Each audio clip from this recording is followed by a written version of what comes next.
विदिताखिलशास्त्रसुधा जलधे महितोपनिषत् कथितार्थनिधे हृदये कलये विमलं चरणं भवशङ्कर देशिकमे शरणम् करुणावरुणालय पालय मां भवसागर दुःखविदून हृदं रचयाखिल दर्शन तत्त्वविदं भवशङ्कर देशिकमे शरणम् सर्ववेदांत सिद्धांत सार संग्रह கிரந்தம் பார்த்துருக்கோம். அது முக்கியமான பொருட்கள் தத்துவமசி எனக்கூடிய வார்த்தை. தத்துவமசி எனக்கூடிய மகா வாக்கியங்கள் நமக்கெல்லாம் தெரியும். 4 தத்துவமசி, அகம் பிரம்மாஸ்மி, அயமாத்மா பிரம்மா, பிரஜானம் பிரம்மா அப்படின்னு 4 வேதத்துல 4 இப்படி இருக்கக்கூடிய சந்தர்ப்பத்துல தத்துவமசி அப்படின்ற வார்த்தை மகா வாக்கியம்னு சொல்றீங்க. இந்த மகா வாக்கிய சிரவணத்தினால இதை நீங்க புரிந்து கொண்டிருக்கிறீங்கன்னா வித்தியாசனம் பண்ணிருக்கீங்கன்னா அத்வைத சாட்சாத்காரம் வரும் அப்படின்னு சொல்ற வாக்கியத்தினால அத்வைத சாட்சாத்காரம் வரும் அப்படின்னு சொல்றது.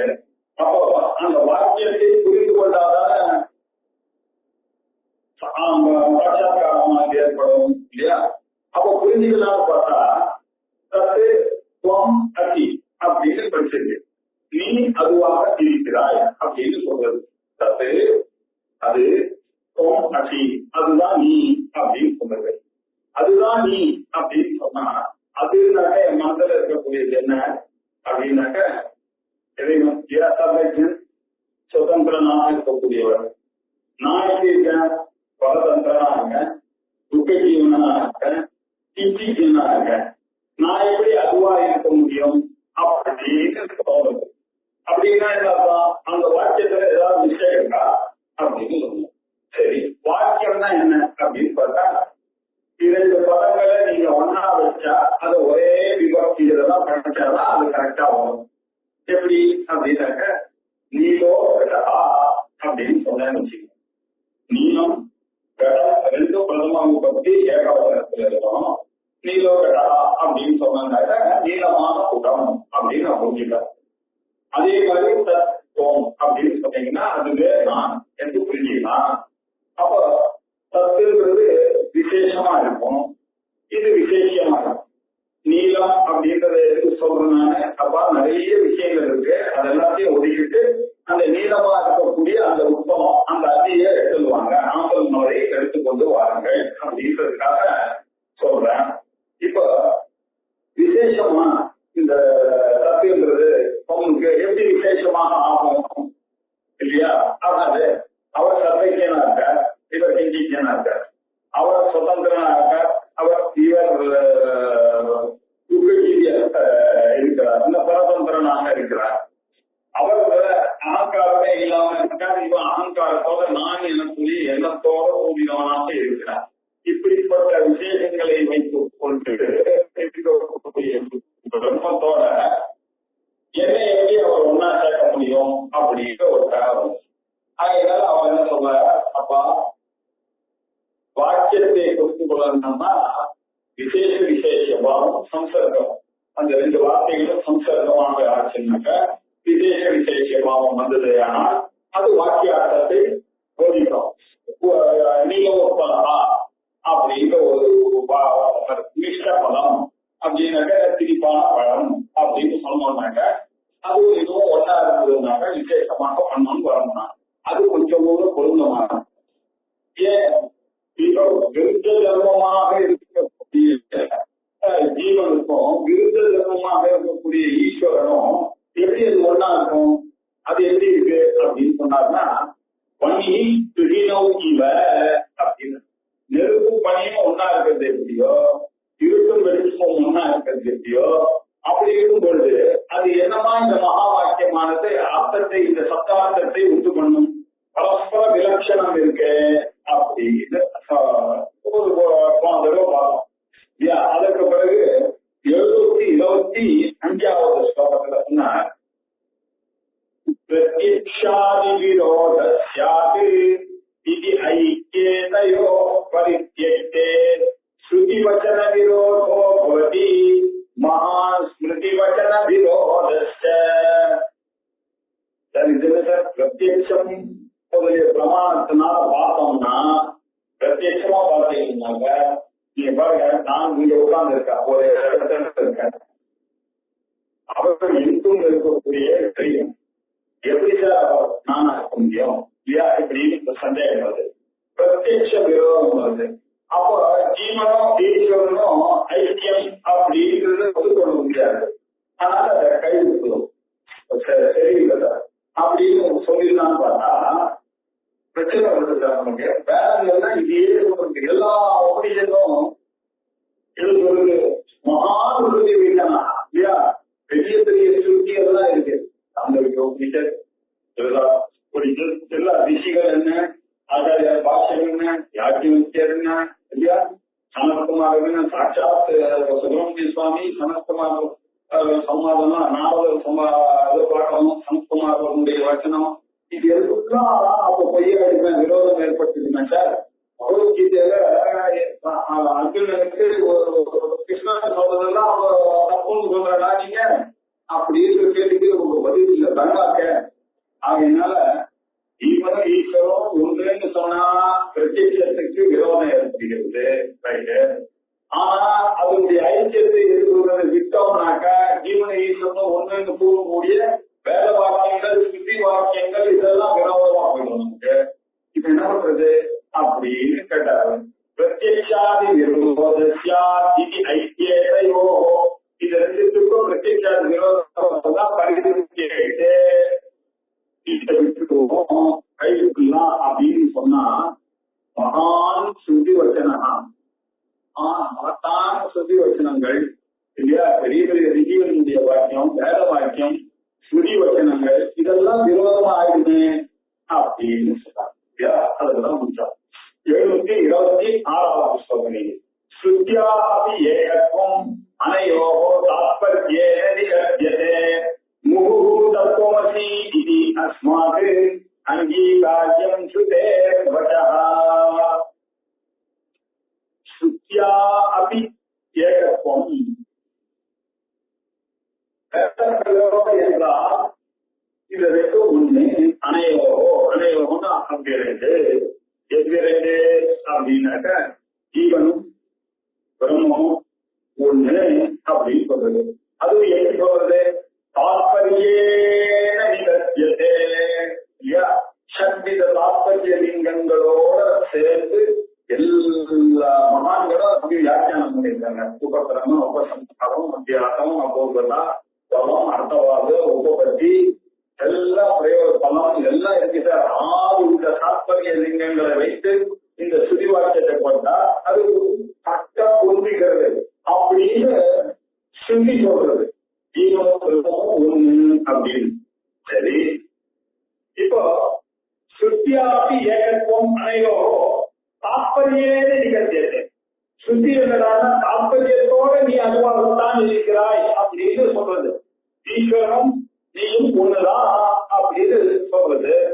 நிகழ்ச்சியது அது நிச்சயமாக சொல்றது. அப்படி அதுவும் எப்படி சொல்றது, அடிக்கடி சொல்றது. 9 தடவை சொல்றது சார். வேதகேதுக்கு அவ அப்பா கையில போய் கேட்டான். அவ அப்பா அவனுக்கு புரியல அப்படின்னு இல்லையா, திரும்பியும் அந்த சொல்லுங்க, திரும்பியும் இருக்கிற 9 தடவை சொன்னதான் அவனுக்கு புரிஞ்சது இந்த தத்துவமசி அப்படின்னு சொல்லி. ஐக்கதாத்மியம் சர்வம் தத் சத்தியம் ச ஆத்மா ஸ்வேரகேதோ தத்துவமசி ஸ்வேரகேதோ அப்படின்னு 9 தடவை சொல்லியிருக்காரு. திரும்ப தத்துவமசி அப்படின்ற கருத்தோட சொல்லியிருக்கும் பொழுது, ஜீவன் ஈஸ்வரன் 2 பேருக்கும் அபயம் சொல்லப்பட்டிருக்கும் பொழுது இல்லையா, இந்த காரணத்தினால அம்மாது அங்கீகாரம் சுதேர் வச்சா, இந்த சுத்தியினுடைய வச்சனத்தை நம்ம அங்கீகரிக்க வேண்டியதாக இருக்கிறது அப்படின்னா அங்கீகரிச்சுதான் சார் ஆகும் சுத்தியினுடைய வச்சனத்தை அப்படின்னு சொன்னார்.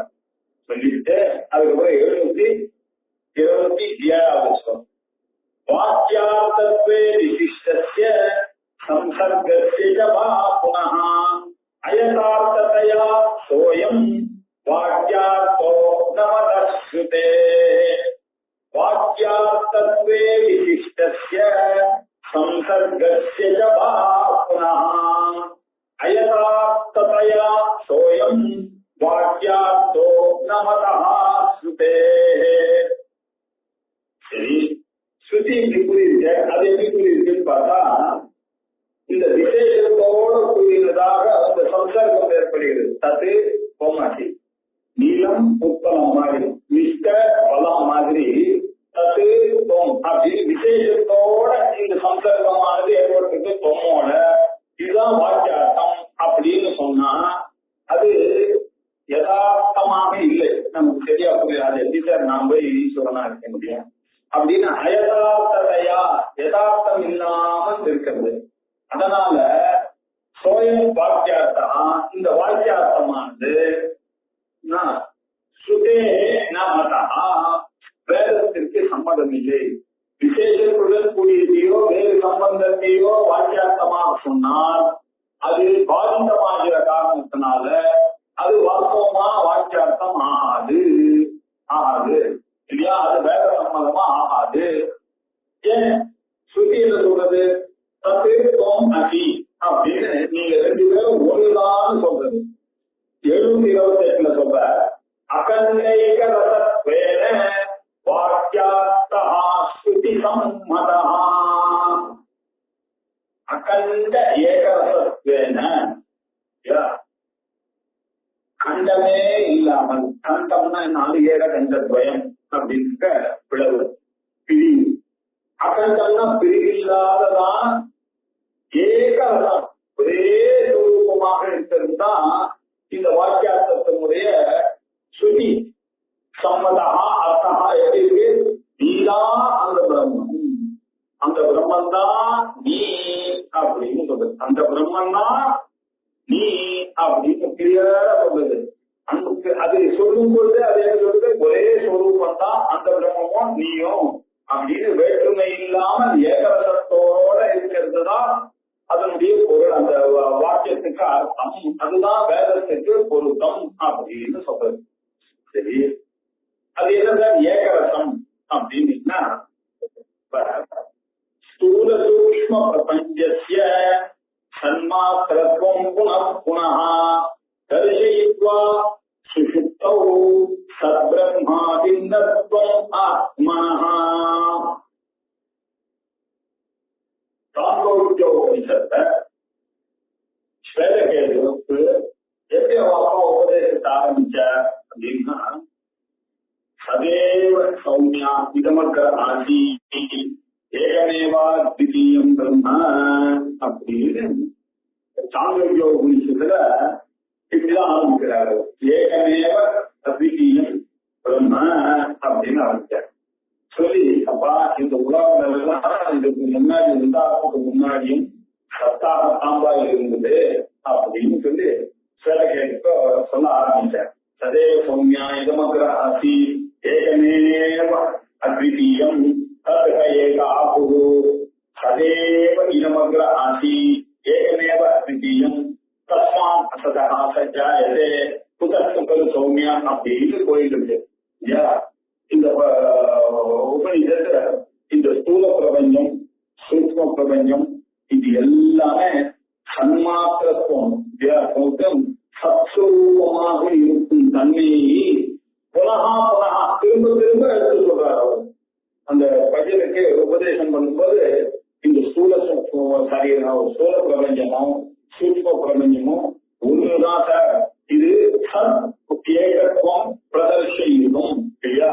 அந்த சத்தாக இருக்கக்கூடிய ஏக வஸ்துவை அதை காண்பிப்பதற்காகத்தான் அவர் திருப்பி திருப்பி சொல்ற ஸ்தூல சூக்ஷ்ம பிரபஞ்சத்திய ஸ்தூல பிரபஞ்சத்திற்கும் சூக்ஷ்ம பிரபஞ்சத்திற்கும் சன்மாத்திரத்துவம் சத்தாக இருக்கும் தன்மைனா புனப்புனா அப்படின்றத முதல்ல புரிய வச்சார். புரிய வச்சு அதுக்கப்புறம் அவர் என்ன பண்ணார்? சுஷுப்தௌ சத்பிரம்மாதின்னம் நீ தூங்கும் பொழுது பாரு, டெய்லி எங்க போய் ஒதுங்கிறது? இந்த இதெல்லாம் எல்லாரும் எப்படி ஆனந்தமா தூங்கினேன்னு சொல்லுவான்.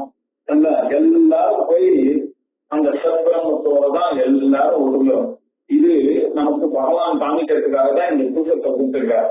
அப்போ நம்மளுடைய இந்திரியங்கள் வேலை செய்யல, மனசு புத்தி எல்லாம் வேலை செய்யாத, எல்லாம் செய்யாத போது கூட நம்ம என்ன பண்றோம், அந்த பரபிரம்மத்தோட போய் பிராணம் பிரம்ம மாத்திரம் தான் வேலை செய்யறது.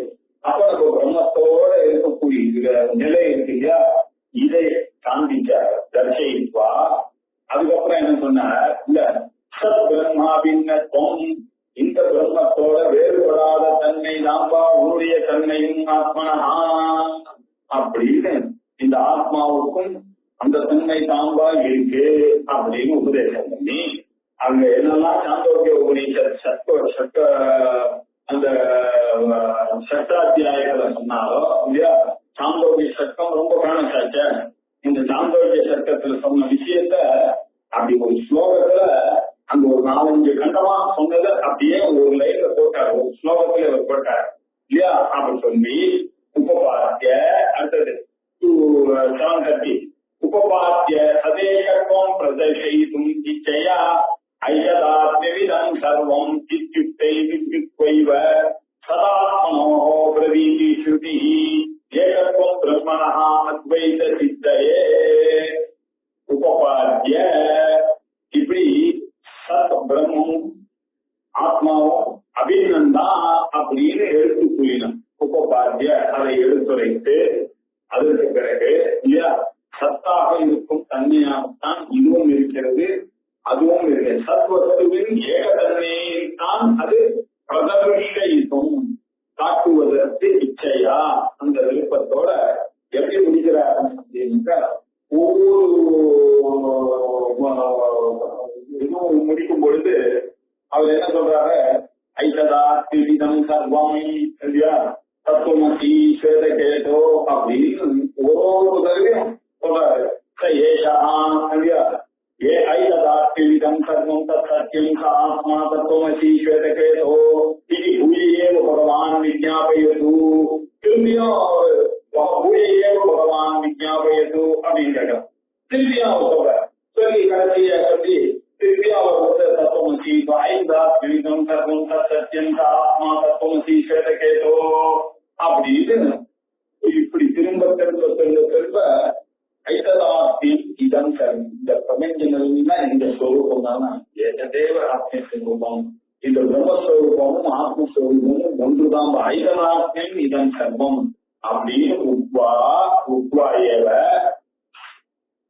சதாத்மனோ சத்தாக இருக்கக்கூடிய இந்த ஆத்மாவுக்கும் பிரம்மத்துக்கும் பிரவீதி ஸ்ருதி இந்த உபனிஷத்தானது என்ன சொல்லுகிறது இல்லையா, பிரம்மனஹா அத்வைத சித்தையே, இந்த பிரம்மத்தினுடைய அத்வைதம் இரண்டாவது பொருளாக இருக்கிறது இல்லை அப்படின்றதை ஸ்தாபிப்பதற்காகத்தான் சதாத்மனோ சர்வத்துக்கும் பிரம்மத்துக்கும் ஆத்மாவுக்கும் ஐக்கியத்துவம் பிரவீதி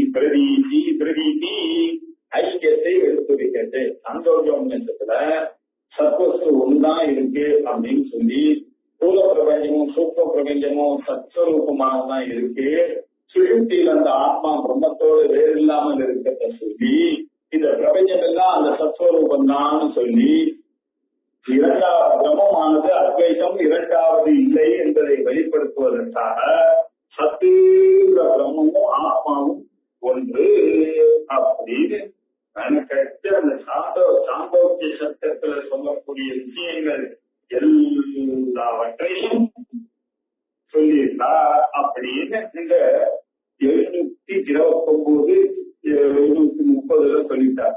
சொல்லிட்டு இப்போ ஒரு சந்தேகம் வருது, இந்த இரண்டு வேறாக இருந்தது ஆனால் பிரம்மத்துக்கு பிரம்ம தன்மை போயிடும், அப்ப சத்தாக இருக்கும் தன்மை போயிடும் இல்லையா.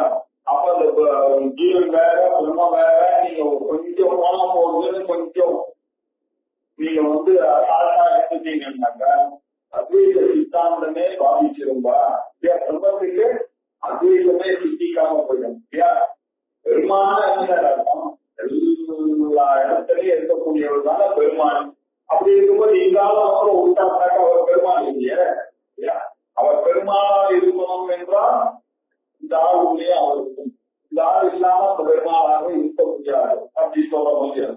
அப்படின்னா என்ன விட்டுட்டு அதை எப்படி பிரபஞ்சமாக இருக்க முடியும்? இருக்க முடியாது. அப்படி இருந்ததுன்னா அப்ப பிரபஞ்சத்துக்கு எல்லாம் சொல்றது சர்வம் நிலையமாக சொல்றது வேறு ஆகும்.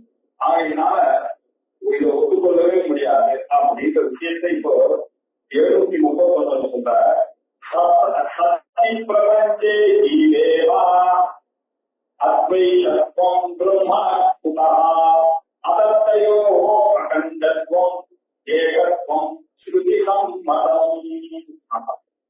பிரபஞ்சே ஜீவேவா பிரபஞ்சமோ பிரபஞ்சோ ஜீவேவா பிரபஞ்சமோ ஜீவனோ வேறு வேறாக இருக்குமேனால் சதி வேறு வேறாக இருக்குமேனால் பிரம்மனா அத்வைதத்துவம் குதா பிரம்மத்துக்கு எப்படிதான் அத்வைதம் வரும்? வராம போயிடும். அப்ப இது வேற அது வேற ஆயிடுமே, துவைதம் சொல்லிடுமே. இது வேற அது வேற வந்துருச்சுன்னா அத்வைத சித்தாந்தம் பாராமத்து விடுச்சு. அதனால தயோ அகண்டத்துவம் இந்த ஜீவனுக்கும் பிரம்மத்துக்கும் அகண்டத்துவம் பிரிவன்பதாக இருக்கும் தன்மையானது, அபேதமாக இருக்கும் தன்மையானது, ஏகத்துவம் இது ரெண்டும் ஒன்று என்பதை புரிய வைத்துதான் இருக்கிறது தான் ஸ்ருதி சம்மதம். ஸ்ருதியினுடைய வேதத்தினுடைய சம்மதம் அதுதான்.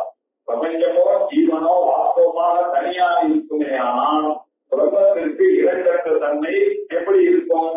அதனால ஜீவன் பிரம்மா ரெண்டு பேர் இருக்கும், அபேதத்துவம் ஒன்றாக இருக்கும் தன்மை, அகண்டமாக இருக்கும் தன்மை வேதத்தினாலேயே உபனிஷத்து தத்துவங்களினாலேயே ஒப்புக்கொள்ள விட்ட ஒரு விஷயம்பா. அதுக்கு மாறாக நாம எந்த காலத்தையும் நினைக்கவும் முடியாது, பேசவும் முடியாது இல்லையா? அதனால நாம எல்லாம் கமிட்டட் டு வேதம். வேதம் சொல்றது சிறநேரம் கொண்டு எடுத்துக்கொள்ள வேண்டியவர்கள். நம்ம சுதிக்கு கோபமாக நடந்து கொள்ளக்கூடாது. அதனால அத்வைத சித்தாந்தத்தை ஒத்துக்கொண்டுதான் நாம வழி. அதனால வேதத்தினுடைய தாற்பயம் இருந்து ஐக்கியத்துலதான் இருக்கு இல்லையா? சரி, அப்புறம் சந்தேகம் தத்துவமத்தியில நேரம் உபதேசம் பண்ணலையே சார், நீங்க இவ்வளவு சொல்றீங்க பண்ணலையே அப்படின்னு சொன்னா, ஆமா சார் வாக்கியார்த்தம் வரல இல்லையா? சம்சர்னால விசேஷபாவம் வரல அப்படின்னா என்ன பண்றது அப்படின்னா சிம்பிள் சார். இன்டர்நெட் என்னவோ அதை எடுப்பாங்க சார். நீங்க நேர அந்த வார்த்தை சொல்லக்கூடிய அந்த சக்தி, வார்த்தைகளுடைய சக்தியை வைத்து கொண்டு பார்த்தா வரவில்லை. அது அப்படின்னாக்க அது வரல. இதுதான் சைத்தன்யம் வரல, அதனால சைத்தன்யம் வரல. அப்ப நீங்க என்ன பண்ணலாம்? அதுன்னு சொன்னா அந்த அதுக்கு காரணமாக இருக்கக்கூடிய சைத்தன்யம், இதுன்னு சொன்னா இதுக்கு காரணமாக இருக்கக்கூடிய சைத்தன்யம். இந்த செய்தி அம்சத்துலதான் நம்ம பேசிட்டு இருக்கோம். அவையோ அப்படின்றதை நம்ம லட்சணையா சொல்ல வேண்டிய கட்டாயத்தை தள்ளிவிடுவோம். தத்துவமசி வாக்கியத்தை வாக்கியார்த்தமா பார்த்தா மகா வாக்கியம் சரியான போதகம் கொடுக்கல. அது இதுக்குள்ளேயே கஷ்டப்பட்டோம்னா வேதத்துல சொன்ன அத்வைத சித்தாந்தம் வாதிக்கிறது என்னதான் வழி அப்படிங்கிற இன்னொரு வழி இருக்கு. அந்த ஸ்ருதியினுடைய இன்டென்டட் மீனிங் என்ன, தத்துவமசியினுடைய இன்டென்டட் மீனிங் என்ன அப்படின்றது இப்ப இதுவே ஆலோசனை பண்ணுவோம். அப்படி ஆலோசனை பண்ணா நமக்கு ஒரு சந்தேகமும் இல்லாமல் சுத்தி எவ்வளவு கரெக்டா சொல்றது, ஜாக்கி வைக்கிறது எவ்வளவு அழகா சொல்ற, எவ்வளவு அழகா ஆரணி சேவைகளுக்கு சொல்ற, எவ்வளவு அழகா ஆச்சாரியார் நமக்கு சொல்ற, எவ்வளவு அழகா வித்யாரண்யர் சொல்ற, எப்படி இந்த ஆச்சாரியர்கள் மகான்கள் எல்லாம் சொல்கிறார்கள் புரியணுமையானால் தத்துவமசியை லட்சியார்த்தமாக எடுத்துக்கொள்ள வேண்டும். வாக்கியார்த்தமாக எடுத்துக்கொண்டால் அகராக இருந்தது. என்னெல்லாம் வாக்கியார்த்தம் சரியாக விட்டு போலையோ அதெல்லாம் விட முடியாது. அதனுடைய இன்டர்னல் மீனிங் என்ன அப்படின்றத தேடி கண்டுபிடிக்க வேண்டும். அது நம்முடைய கடமை அப்படின்னு சொல்ல இருக்கும். விருத்தாம்ச பரித்யாகாது பிரத்யக்ஷாதி நவாதே அவிருத்தாம்ச கிரஹணாது ந சுத்யா அபிவிரோத்யதே. விருத்தமான அம்சங்களை விட்டுவிடுங்க. இப்ப தப்பு அப்படின்னு சொன்னா அவர் சொல்றேன்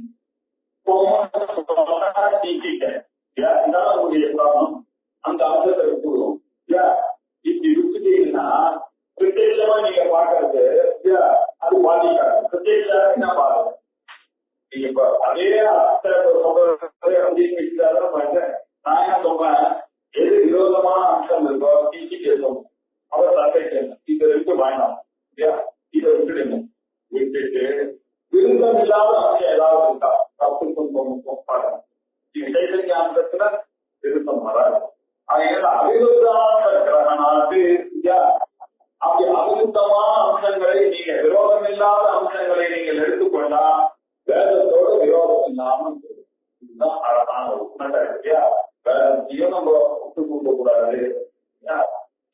பிலாசபியோ புரிஞ்சுக்க முடியாது. அப்படின்னா என்ன அர்த்தம்? நம்ம புரிஞ்சுக்கிறதுல தத்துவ புத்திய நேர அப்படியே கிராச பாமர ஜனங்கள் மாதிரி ஆனாய்ச்சி இருக்காரோ அப்படின்னு கேட்டாங்க. அது என்ன விருது அம்சமோ அதை நீக்கிறீங்க. எது விருதம் இல்லாத இருக்கோ அந்த அம்சம் இருக்கான்னு தேடுங்க. தேடினா லட்சணையா தேடினா அது கிடைக்கும். அதுக்கு என்ன பண்ணணும்? லட்சணாயி உபகர்த்தத்யா ததோ வாக்கியார்த்த சித்தையே. இந்த வாக்கியார்த்தம் சித்தமே சித்திக்க வேண்டும் என்றால் ஆகையினால் தஸ்மாது இந்த வாக்கியமானதனுடைய அர்த்தமானது அத்வைத சாட்சாத்காரத்தை சொல்லக்கூடிய இந்த தத்துவமானது இதுதான் இந்த வாக்கியத்தினுடைய அர்த்தமானது என்பது சித்திக்க வேண்டுமே என்றால் அப்ப நம்ம என்ன பண்ணலாம்? லட்சணாயி உபகர்த்தத்யா லட்சணம் தான் சரியா வரும். அதை ஒப்புக்கொண்டு நாம் அங்கீகரிக்க வேண்டியதுதான் சரி அப்படிங்கிற.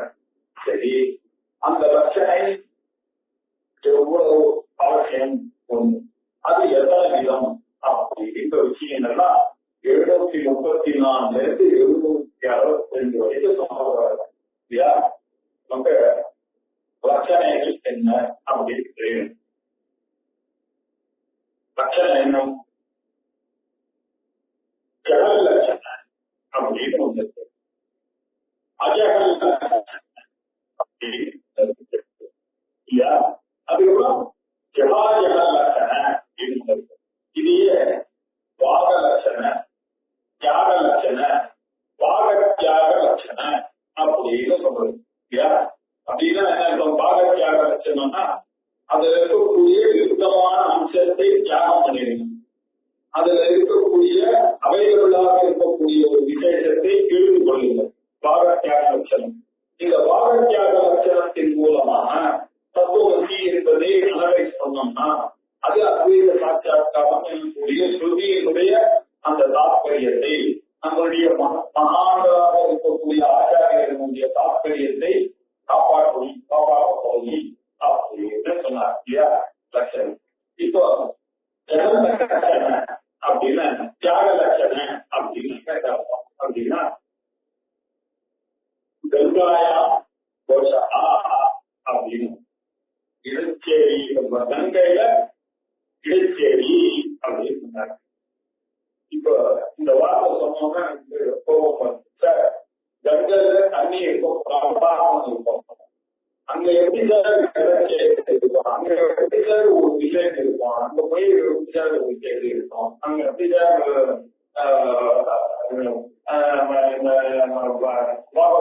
வந்து இல்லையா? அந்த சேரியில இடைச்சேரி மாதிரி இருக்கு, அந்த இடையர்கள்லாம் இருந்தாங்க, பகவான் விளையாடி இருந்தார், அவர் எங்க விளையாடி இருந்தார் அப்படின்னா யமுனாநதி கரையில விளையாடி இருந்தார் அப்படின்றத நம்ம பார்க்கணும். இப்போ கங்கையில கோஷம் யமுனாவிலே இடச்சேரி இருக்குன்னாக்க தண்ணீர் எரிச்சா இருக்குனாக்க நம்ம என்ன பண்ணிட்டோம்? கரையில இல்லையா? கும்பகோணத்துல ஒரு வீடு வாங்கிருக்கேன் சார் அப்படின்னு நான் உங்களுக்கு எங்க வாங்கி காவேரிக்கிட்டே வாங்கி அப்படின்னா என்ன அர்த்தம்? காவேரி கரையில இருந்து எங்க ஆத்துல இருந்து பாருங்க காவேரி தெரியுது இல்லையா? காவேரி கரையில வாங்கி வாங்கினா கங்கையிலே வாங்க பேசுறது அப்படின்னாக்க என்ன அர்த்தம்?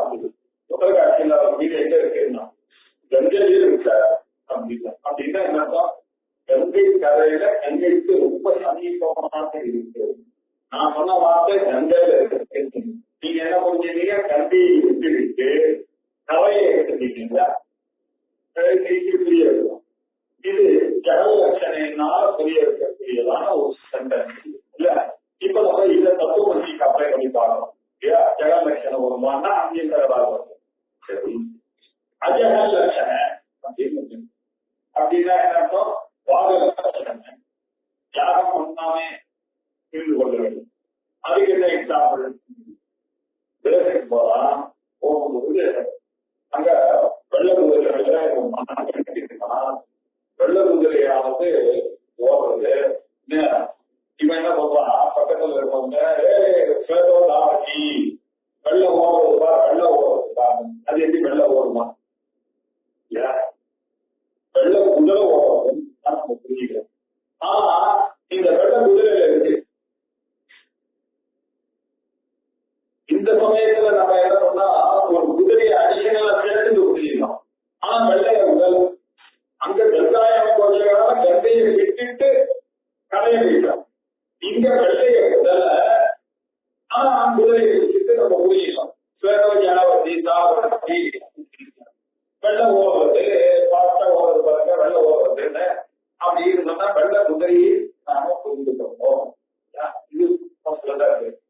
இதை வச்சுக்கலாமானாக்க அங்கேயும் தரமாகுது இல்லையா? சில விஷயங்களை எடுத்துக்கொள்ள வேண்டியிருக்கு, சில விஷயங்களை உட வேண்டியிருக்கு.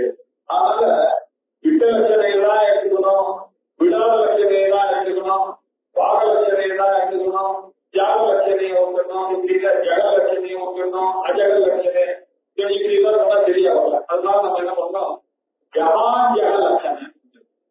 சில விஷயங்களை விடணும், சில விஷயங்களை விரித்து கொள்ளணும் அப்படின்னு ஒரு லட்சணம் இருக்கு. அதுக்கு பேரு ஜக லட்சணம். ஜக லட்சணமும் இல்ல, அஜக லட்சணம் ரெண்டும் கலந்தது.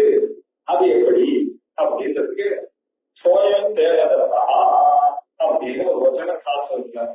கங்காயம் கோஷா ஸ்வேரோதாவதி சோயம் தேவதா அப்படின்னு. சோயம் தேவதா கிட்டத்தட்ட நமக்கு தத்துவமசிக்கு கிட்ட வர மாதிரியான லட்சணம். அது எப்படி அப்படின்னா சோயம் தேவதா. தஞ்சாவூர்ல சின்ன வயசுல ஒன்னா படிச்சுட்டு இருந்தோம். அப்பா அவனுக்கு கட்டு குடிக்க இருந்தது.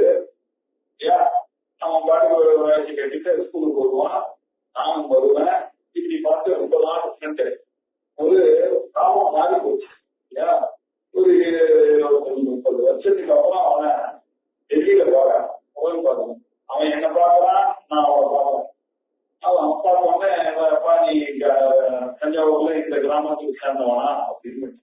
ஆமா, இதுல பார்த்தா கூட எனக்கு பார்த்தா மாதிரி இருக்கு, நீங்களும் அதே கிராமம் தான்ப்பா, நான் சோன் சோப்பா. அவன் நான் சோன் சோ அப்படின்னு அந்தாப்பா தேவதத்தேன் அப்படின்னு நல்லா ஞாபகம் இருக்கிறேன். ஆஹா நீதான் அது. இப்போ எப்படி இவர்கள் ஒருத்தர் ரெகக்னைஸ் பண்ணி போட்டார்கள், அது உண்மை. ஒருத்தர் கை கொடுத்துருந்தாங்க. ஆஹா எவ்வளவு நாள் ஆச்சு, 30 வருஷத்துக்கு அப்புறம் நீ எங்க இங்க வந்த அப்படின்னு. இப்போ இந்த தேவதத்தனை இவன் பேண்ட் சூட் எல்லாம் போட்டுருந்தாங்க. பேண்ட் ஷர்ட் போட்டுருக்க நான் வேற மாதிரி இருக்கேன். சின்ன வயசுல நாங்க 2 பேரும் கிராமத்துல இருக்கும்போது நான் 5-6 ஸ்கூல் போவான். அவன் கட்டு முடித்து வச்சிருந்தான் இல்ல. அவன் 2 பேருக்கும் அந்த காலத்துல இருந்ததுக்கும் இப்போ இருக்கிறதுக்கும் சம்பந்தமே கிடையாது. அந்த காலத்துல இருந்ததுக்கும் இந்த காலத்துல இருக்கிறதுக்கும் சம்பந்தமே கிடையாது. சரி, நாங்க 2 பேரும் அதே கிராமத்துல ஒருத்தர் மீட் பண்ணிட்டோமே. ஆனா கூட நீங்க சொல்ல இந்த கிராமத்துல இருக்கிறதுனால பண்ணி கண்டுபிடிச்சிட்டாங்க. நாங்க மீட் பண்ணதே தெரியல. அந்த தேகம் வேற, இந்த தேகம் வேற, அந்த காலம் வேற, இந்த காலம் வேற. இப்படி இருக்கும் பொழுது எப்படி அதை ரிகக்னைஸ் பண்ணணும் நீங்க யோசிச்சு பாருங்க இல்லையா? ஏதோ ஒரு சாமியம் இருக்கு இவங்க 2 பேரும் இல்லையா? அதை வச்சுதான் கண்டுபிடிப்பான். சோசோ நாராயணசாமின்னு அவர் சொன்ன உடனே நாராயணசாமி நீங்க அந்த வீடு தானே, எப்படி இருக்க, நீ என்ன இங்க டெல்லிக்கு வந்த, நீ என்னப்பா இங்க வந்த, நீ அங்க இருந்து நீ இங்க நீங்க ஊருக்கு போறாங்க அப்படின்னு. இல்லப்பா நானும் டெல்லியில வந்து எப்படி நடந்தது 25-30 வருஷத்துக்கு அப்புறம் இந்த ரெகக்னிஷன் புரியுது. அப்படின்னா என்ன அர்த்தம்னா, அந்த குருவி அவங்களுடைய வேஷ்டி இதெல்லாத்தையும் உண்டா, இவன் இவனுடைய நிஜாரு அந்த மூஞ்சி சாட்சி இதெல்லாம் ரொம்ப கொடுக்கிறது ரொம்ப விட்டா விட்டுட்டு இப்ப இருக்கக்கூடிய போது பாட்டி சட்டு இதெல்லாம் விட்டுட்டு அந்த கிராமத்தையும் விட்டுட்டு இப்ப இருக்கக்கூடிய டெல்லியில ஒருத்தர் பார்க்கும் போது ஏதோ ஒரு ஆப்ஷன் இருக்கு.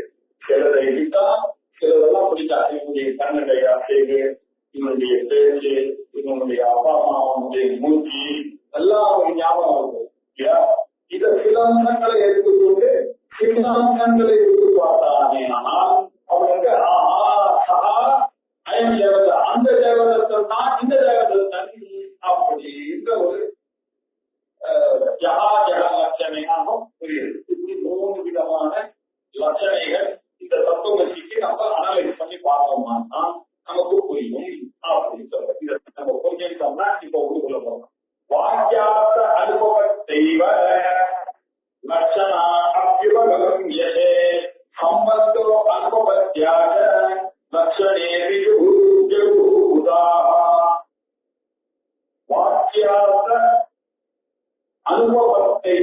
வாக்கியா ஏவ வாக்கியமாக சொல்லிலிருந்து கிடைக்கக்கூடிய அர்த்தமானது புரியல சார், சரியா புரியல இல்லையா?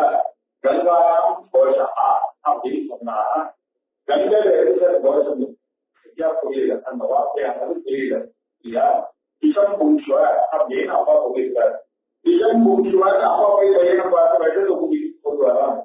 வெட்டத்தை கூட்டிலான்னு சொன்னா பார்த்து பக்கத்துல இருக்கக்கூடிய அந்த பாட்டிக்கு போவாங்க அப்படிங்கிற இந்த கதையெல்லாம் கேட்டுப்பாங்க.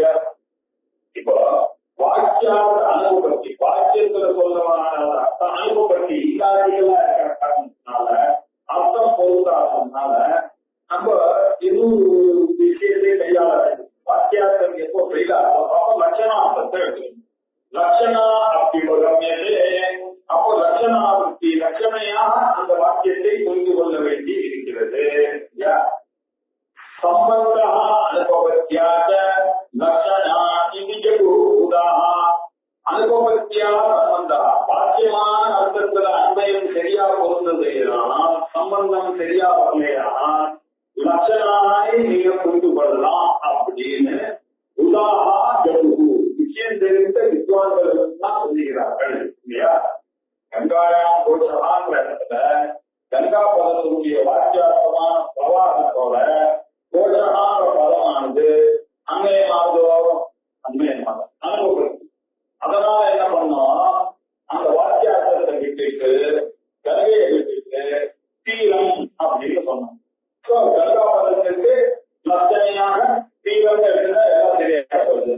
அப்போ வாக்கியார்த்தம் பொருளாத காரணத்தினால அந்த வாக்கியார்த்தத்துடைய சம்பந்தத்தை குறிப்பது லட்சணையினுடைய லட்சணமாக இருக்கிறதாக வித்வான்கள் எல்லாம் சொல்லுகிறார்கள். அதனால அந்த சம்பந்தம் லட்சணையினால கிரகிக்கப்படுகிறது. லட்சணா சத்திய சம்பந்தா அப்படின்னு சொல்றது. அப்படின்னா லட்சணையா நீங்க புரிந்து கொண்டீர்களா அந்த வார்த்தையினுடைய சத்திய சம்பந்தம் அதனுடைய பவர் ஆஃப் தி வேர்ட்ஸ் இல்லையா, அதை நீங்க டைரக்டா புரிஞ்சதா வரல, லட்சணையா புரிஞ்சுட்டாங்க. அனுபவத்தி உபபத்தி இல்லையா, அது உபபத்தி ஆற மாதிரி அதை புரிந்து கொண்டனே. ஆனால் வாக்கியார்த்தம் அனுபவத்தி ஆயிருக்குன்னா இல்லாதீங்களா போயிருக்குன்னா லட்சணார்த்தம் அது லாஜிக்கலாகணும்ன்றதை வித்வான்கள் ஒத்துக்கொண்டிருக்கிறார்கள் இல்லையா? கங்காயாம் கோஷா இத்யாதோ யாத்யகம் லட்சணாம் நசா தத்துவமசி இத்யத்ர வாக்யே ஏஷா பிரவர்த்ததே. கங்காயாம் கோஷா கங்கையில் கங்கடலில் இடைச்சேரி இத்யாதோ என்பதால் இந்த வார்த்தைகள் எல்லாம் காவேரியில வீடு வாங்கியிருக்கேன், யமுனையில கடற்சேரி இங்கெல்லாம் சொல்லக்கூடிய வார்த்தைகள் எல்லாம் இத்யாதோ யா ஜெகல் லட்சணா எது ஜெகல் லட்சணையாக மதா ஒத்துக்கொள்ளப்பட்டதோ அது ஏஷா தத்துவமசி இத்தியத்திர தத்துவமசி இத்தியத்திர தத்துவமசி இது வாக்கிய தத்துவமசின்ற வாக்கியத்துல இத கங்காயாம் கோஷா மாதிரி நம்ம அர்த்தம் சொல்லலாம் அப்படின்னு சொன்னா அது சரியாகவில்லை, பிரயோஜனமாக ஆகவில்லை. சொல்றீங்க அப்படின்னா கங்கா பதத்தினுடைய வாக்கியார்த்தம் கங்கா பதம், கோஷத்தினுடைய வாக்கியார்த்தம் இடைச்சேரி, ரெண்டு பதங்களும் சேர்ந்து பார்த்தோம்னா உயிரோட்டமாக இருக்கக்கூடிய நதி பிரவாகத்துல இடைச்சேரிங்கிறது பிரத்யட்சத்துக்கு விரோதமாக இருக்கிறது. பிரத்யட்சமாக விரோதமாக இருக்கிறதுனால கங்கை கரைக்கு நதிக்கரைன்னு சொல்ல வேண்டியிருக்கு. அந்த நதிக்கரை ஆதாரமாக இடைச்சேரியும் ஆதேயமாக இருக்கிறது அப்படின்னு சொல்றது. அப்படி இங்க ஆதார ஆதேய பாவத்தை எடுத்துக்கொண்டு நம்ம சொல்லலாமா ஜனமசமியோகந்தா அப்படின்னு சொல்றாரு. கங்காயாக அதிகோஷஸ்ய ஆதார ஆதேயத்வ லட்சணா ஆதார ஆதேய லட்சணா ஒன்று இருக்கு, அதுக்கு மேல அது என்ன சொல்றா பிருத்திவி இருக்கு, அதிகரணத்தையா அதுல கந்தத்துவம் இருக்கு, அது எப்படி இருக்கு ஆரோக்கியமான இருக்கு, அதுல இருக்கக்கூடிய குணம் போயிருக்கு அப்படின்னு ஆதேய ஆதார பாவம் அப்படின்ற மாதிரி புரிஞ்சிடும். கங்காயா அப்படி கோஷ கங்காயாம் கோஷால நம்ம என்ன பண்ண கங்கையில இல்ல சார், கரையில இருக்கு. கரையில எப்படி இருக்கோம்? கரையில வீடு கட்டுற வசதி இருக்கு, சேரி வரத்துக்கான வசதி இருக்கு. அங்க வீடு எல்லாம் கட்டிக்க முடியும், அங்க ஜனங்க நடமாட முடியும், பிரவாசம் இல்லை அப்படின்னு ஆதார ஆதேய பாவத்தை அங்க ஒத்துக்கொண்டு நம்ம போயிட்டு தெரிஞ்சுக்கிறோம். இப்படி சர்வோ விருத்தோ வாக்கியார்த்தா தத்ர பிரத்யக்ஷதா ததா கங்காவாங்கம் தவசி தீரே லட்சணா சம்பிரவர்த்ததே. கங்கைக்கும் இடைச்சேரிக்கும் ஆதார ஆதேய பாவம் வராது. ஆகையினால இந்த வாக்கியத்தை நம்ம பிரத்யட்சத்துக்கு விரோதமாக இருக்கு. அதனால கங்கா சம்பந்தவது தீரே, கங்கையோட சம்பந்தமாக இருக்கக்கூடிய கங்கை கரையில லட்சணையாக பிரவர்த்திக்கிறது அப்படின்னு சொல்லலாம் அப்படின்னு சொன்னா, அப்படி சொன்னீங்கன்னா இங்க என்ன பார்க்க வருது? ததா தத்துவமசி இத்தியத்ர சைதன்யைகத்வ லட்சணே விவக்ஷிதே வாக்யார்த்தே அபரோக்ஷத்வாதி லட்சணஹ. இதே மாதிரிய கங்கையை விட்டுட்டு கரையடிக்கலாம் அப்படின்ற மாதிரி எடுத்துட்டோம்னா இங்க தத்துவமசி இத்தியத்ர சைத்தன்ய ஏகத்துவ லட்சணே, சைத்தன்யாம்சத்துல ரெண்டு ஐக்கியம் அப்படின்னு நம்ம பார்த்துருக்கோம் இல்லையா? அகண்ட ஏகத்துவதான் இருக்கு தாத்பரியம் அப்படின்னு பார்த்தோம் இல்லையா? அப்ப என்ன சொன்னா அகண்டைகத்து வாக்கியார்த்தா, இந்த வாக்கியார்த்தம் சுதி சம்மதா அப்படின்னு சொல்லுவோம். அப்ப சைத்தன்ய ஐக்கிய ரூபமாக இருக்கக்கூடிய வாக்கியத்திற்கு அதுதான் விவக்ஷிதமாக இருக்கு. விவக்ஷிதம்னா பக்து மிச்சம், அதுதான் சுதியினுடைய பெருசாக இருக்கும் பொழுது அப்ப என்ன ஆச்சு? அபரோக்ஷத்வாதி லட்சணா இல்லையா? அப்ப சைத்தன்யம் ஒன்றாக இருக்கிறது காட்டக்கூடிய வாக்கியார்த்தமே தாத்பரியம்னா அதுக்கு அபரோக்ஷமாக இருக்கும் தன்மையெல்லாம் இல்லையா வரணுமே. அப்படின்னா ஒரு பாகம் விரோதப்படுறது, இன்னொரு பாகம் விரோதப்படாம இருக்கு. அப்படி எடுத்துட்டோம்னாக்க அப்ப அங்கேயும் சரியா வரல இல்லையா? தத்துவமசி ஏகவசம்னு அங்க சொல்லியிருக்கு. இது எல்லாம் ஒன்ன விட்டுட்டு ஒண்ணு பண்ணி புரிச்சான்னு வச்சுக்கோம். சரி, அந்த சர்வஜேத்தத்தை விட்டுருங்க சார், சர்வஜேத்தம் கிஞ்சிஜத்தை விட்டுருங்க. அவர் பிரம்மமா இருக்கார், நான் ஜீவனா இருக்கேன் அப்படின்னு ஒத்துக்கலாமோன்ற சந்தேகம் உண்டு இல்லையா? அதனால அபரோக்ஷத்வாதி லட்சணத்துல தகராறு வருது. விருத்தியதே பாகமாத்திரா நது சர்வோ விருத்தியதே. எல்லாம் விரோதப்படுத்தல, சில அம்சங்கள் விரோதமா இருக்கு. ஆகையினால அப்புற ஜெகலட்சணாயாக பிரவருத்தி யுத்தியதே அங்க சரியா வரவில்லை இல்லையா? ஒரு பாகம் மாத்திரம் விரோதப்படுகிறதே தவிர பூரா வாக்கியார்த்தமும் விரோதப்படாமல் இருக்கு. அங்க அகண்ட ஏகவசத்துவம்னு சொல்லிருக்கு, அது இங்க சரியா வரல. ஆகையினால நம்ம இந்த கங்காயாம் கோஷான வச்சிருக்கக்கூடிய ஜெகல் லட்சணை எடுத்தா இடிக்கிறது. சரி, எப்படி இருக்கிறது அப்படின்னு சொல்றாரு. வாக்கியார்த்தஸ்ய து சர்வஸ்ய தியாகே நபலம் தீக்ஷதே.